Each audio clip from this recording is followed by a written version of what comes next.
No. No. It's... It's... It's an Italian video nasty. Ah!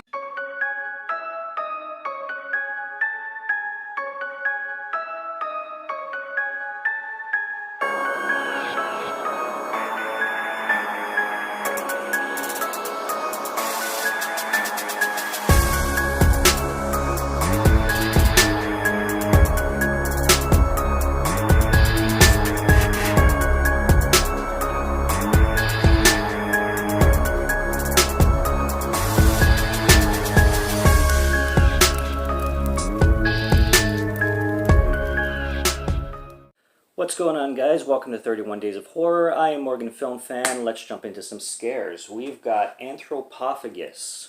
I believe that's how you pronounce it. This is by Joe D'Amato, classic in extreme films and Italian gore cinema, along the lines of your Lucio Fulcis and your Mario Bavas and those crazy gorehounds.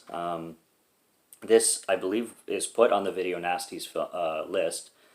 And it's a pretty nasty film. It gives you everything that you would expect an Italian English production horror film.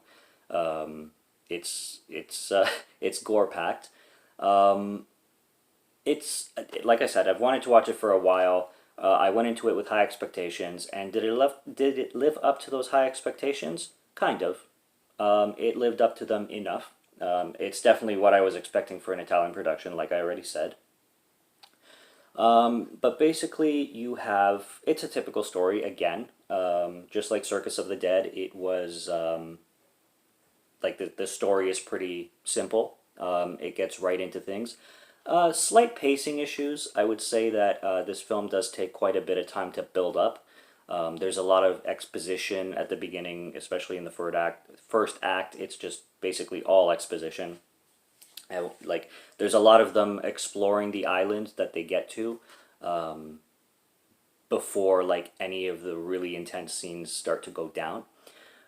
You have this group that's basically on vacation. They're touring. They're about to go tour some islands, and then there's this woman named Julie who's she's a photographer, if I'm not mistaken, and she basically asks for a lift to the island because she overhears these people that are going to the island. So they're going to go to this kind of remote, deserted island that's been abandoned because it's supposed to have like a church on it, like an abandoned church, and there's an abandoned mansion on it and whatnot.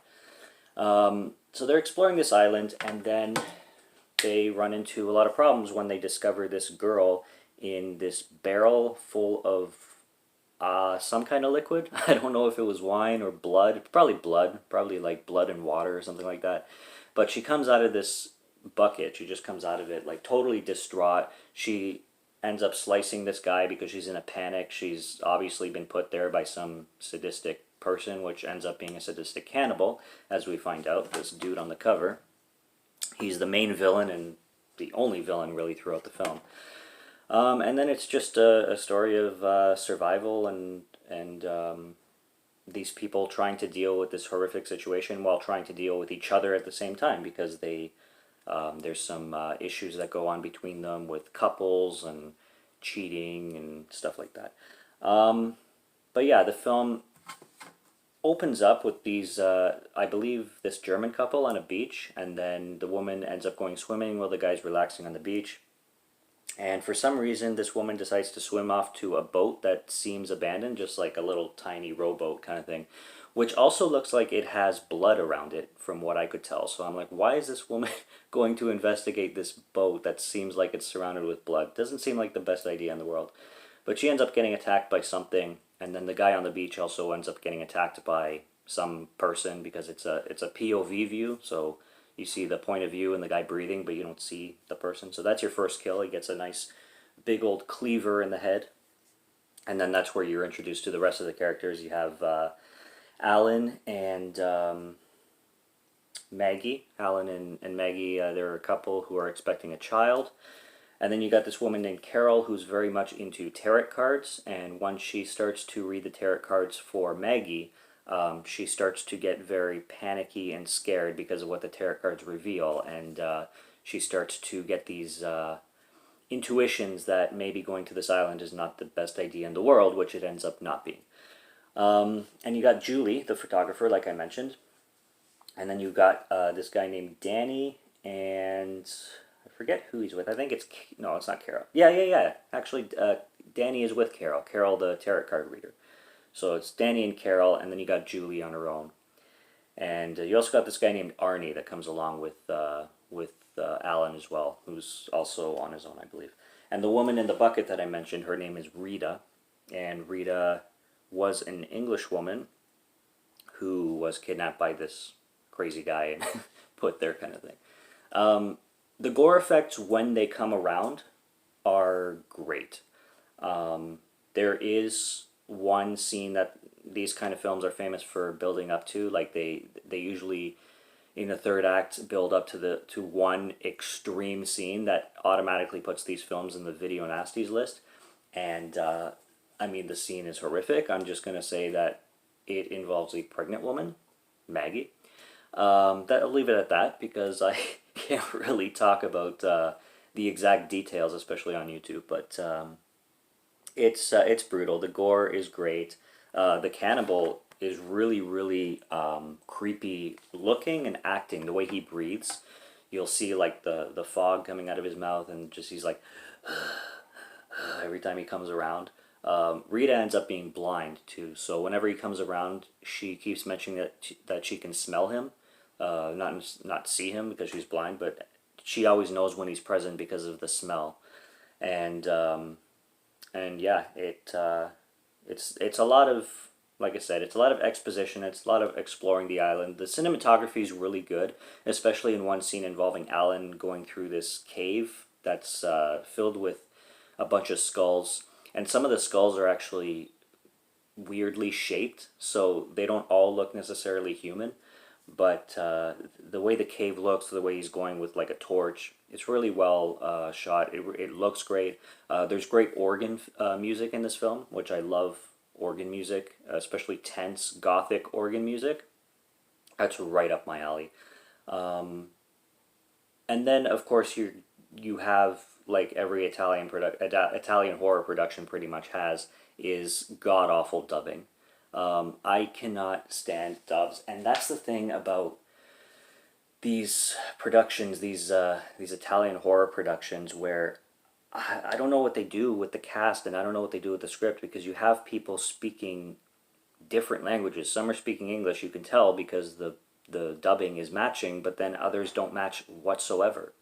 Like even the couple at the beginning, who I believe was speaking German, when they speak German, it doesn't, I'll put it in like, it's not matching in English and it's not matching in Italian.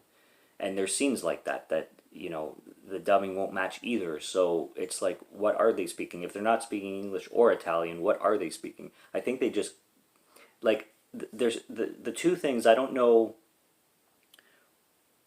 what language they intended this film to be watched in, and I don't know why they got all the actors speaking different languages. It's just like, read the script however you want. I don't know. I've always been confused on that with these productions, but and I despise dubs anyway. So I just want to know, like, what language to watch this and what subtitles to put on, kind of thing.